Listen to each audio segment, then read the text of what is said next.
Hello, my name is Marcus Bronzy. Hello. Why do when you do this? You always. Sorry. Hello. I'm Sean. I'm here. Yeah, see? Hello, see? Hey. Hello, I'm Marcus Bronzy. All right, go. Hello, I'm Marcus Bronzy, see? Just reminds him of Chappelle when he's talking to the police officer. Yeah, see? Yeah. Anyway. I'm sorry. Should we leave that one in? That was a good one. Yeah, all right. I'm Marcus. He's Sean. And this is This is Punishment. Punishment. It's the episode of How to Kill an Hour where you send in your jokes and we read them out. Sometimes they're good. Ha ha ha. Sometimes they're bad. And that's when we call them punishment. Simple, innit, Sean? And sometimes they're terrible and they don't see the light of day. Just saying. Yes. So without further ado, let's kick off with Punishment. Okay. 3 drunk men are walking back home on a Thursday night. They get lost on their way and mistakenly take a wrong route. They enter a narrow alley and walk through it just to find themselves standing in front of a big wall blocking their way. What do we do now? The first guy asks. I don't know, the second guy replied. Why don't we just push the wall down the alley till we find an exit, the third suggests. What a great idea. So they all agree and crack on. Each took off their shirt, threw it behind their back and flexed their muscles and started pushing against the wall with all their strength. A few moments later, an old man walks by and sees 3 drunkards trying to push a solid wall that isn't going anywhere. He laughs and steals the pile of shirts that's behind them and leaves. After a long while of pushing, exhausted, one of the men stops, takes a look behind his back, immediately notices that the pile of shirts are nowhere to be seen. He quickly turns around to his buddies and says, "Hold on, boys, hold on. We've gone too far." It's also that thing where you're like, right, if I take my top off, I get at least 10% extra. Oh, you know it, bro, innit?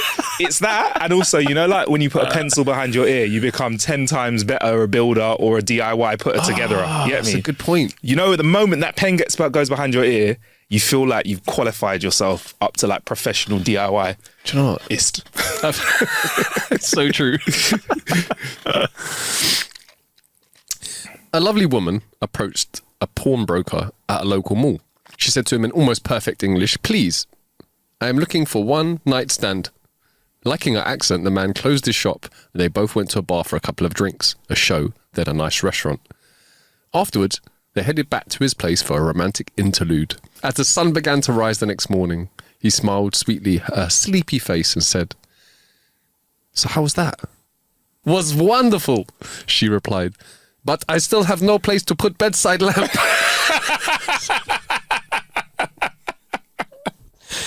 She's like, service in this country is amazing. Just move into some weird Soviet accent near the end of the joke. I'm keeping it.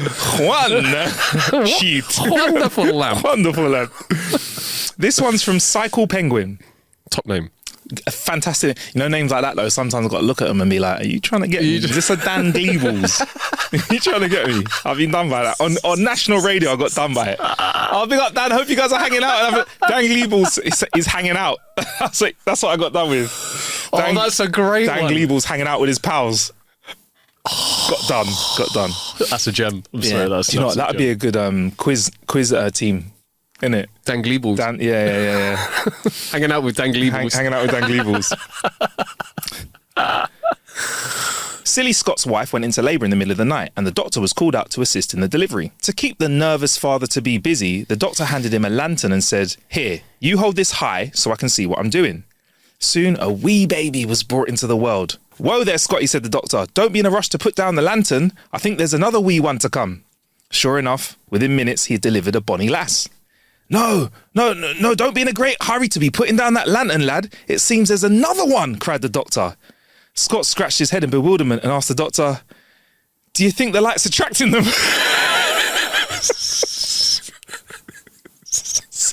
It's so dumb.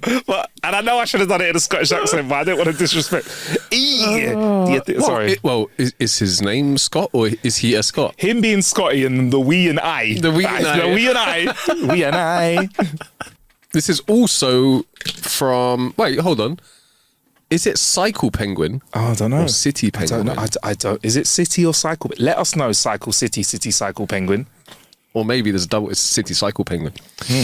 This is also from city/cycle penguin. Thank you. Even though we're butchering your name, sorry. A husband and wife. Sorry, the disrespect. sorry. A husband and wife decided they needed to use a code to indicate that they have wanted to have sex without letting their children in on it. They decided on the word typewriter. One day, the husband told his 5-year-old daughter, "Go tell your mummy that daddy needs to type a letter." The child told her mum what her dad said, and her mother responded, "Tell your daddy that he can't type a letter right now because there's a red ribbon in the typewriter." The child went back to tell her father what mummy had said. A few days later, the mum told the daughter, "Tell daddy that you can type that letter now." The child told her father and came back almost right away. Daddy said, "Never mind with the typewriter, he already wrote the letter by hand."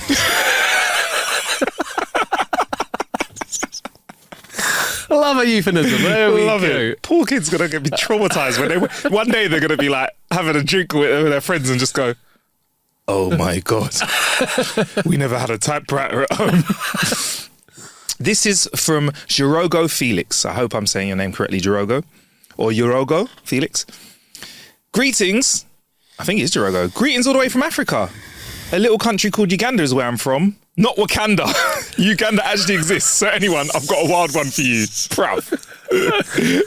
Not talking to us in the UK. Yeah. Cool. So yeah, big up to the Ugandan crew. Indeed. There was a chap called Greg who had a loyal servant called Tom for many years. Wanting to reward him, Greg knew that Tom had always wanted a bike. So one day he surprised him by taking him to the bike shop. Tom was ecstatic and picked out his dream cycle. When it was time to go home, Greg offered to load the bike into his car, but Tom wanted to try it right away. So they came up with a plan. They'd tie the bike behind the car and Tom would be able to ride it whilst being towed. They agreed that if Greg drove too fast, Tom would ring his bell as a warning to slow down.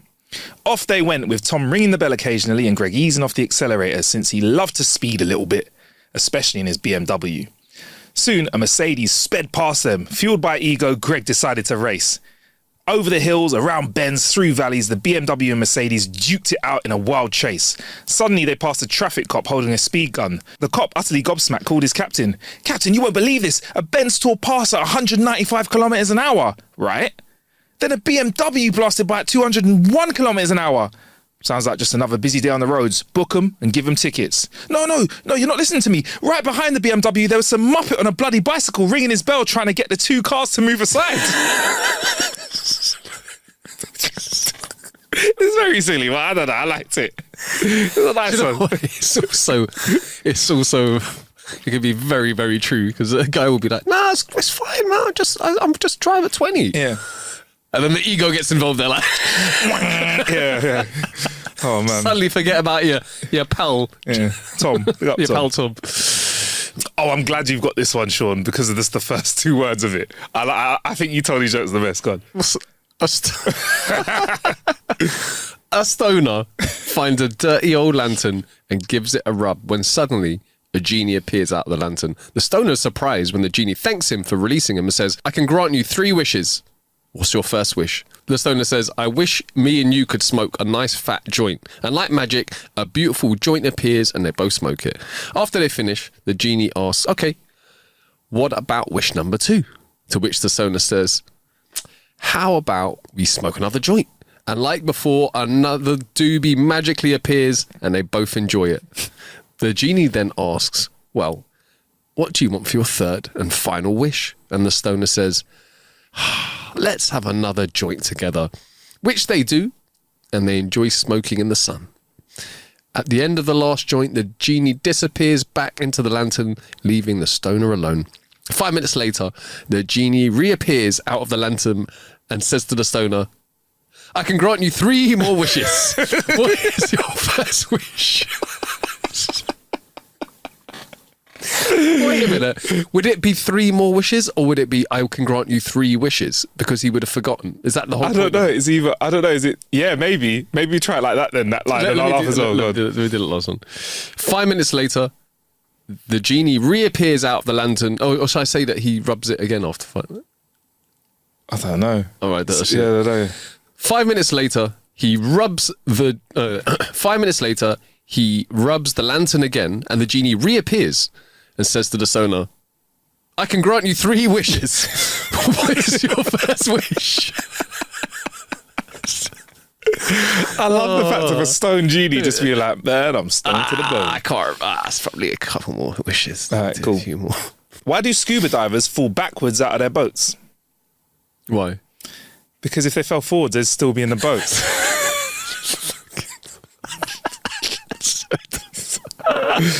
It's also very true. Like, I feel like I should have got that. All right. This is from Marilee Jordan. Thank you, Marilee. A new sperm bank was built across from an elderly man. He had no children, so he thought he would donate and leave his mark on the world. The receptionist gave him a jar, directed him to a room. After an hour, he shuffled out, laid the jar on the counter and told the receptionist, I just can't do it. I use my right hand. I use my left hand. I even banged it on the toilet seat. I still just couldn't get that lid off the jar. You filthy way, listen. Get your brain out of the gutter. Yeah. Come on. This is from Batch Gaming. I wasn't particularly close to my dad before he died, which was lucky because he stepped on a landmine. I did see that one coming. His dad didn't.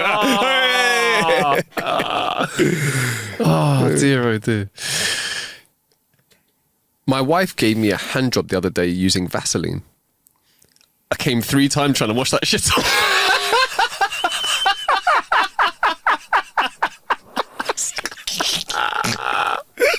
Oh, that's a good one. It's a quality one. Oh, man. Oh, man. The grocery store asked me, paper or plastic? I told him, I don't care, and told him to choose for me. He said he couldn't do that.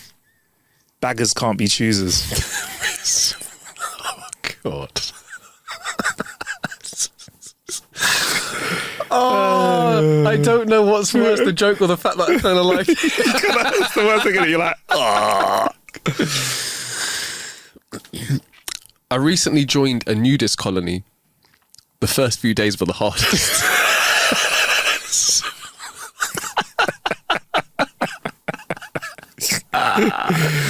Okay. Teacher, if you have $1 and you ask your dad for another $1, how many dollars do you have?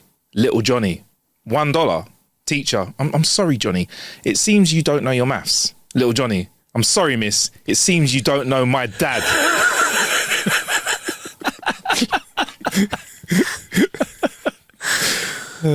I started dating this beautiful comedian. They made me laugh so much.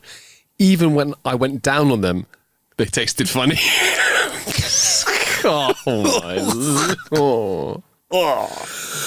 That took a different turn to what I was expecting, I'm not going to lie.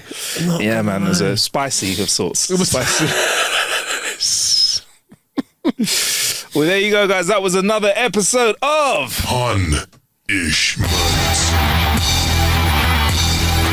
If you want to send your jokes in, I don't know why it sounded like I was going to start rapping. If you want to send your jokes in, we have a new way of sending jokes in. Thank you for sending them in, guys who have stopped emailing us. I won't say the email address again because I don't want to confuse everyone. But if you want to get your jokes in, howtokillanhour.com/jokes / for the old school people.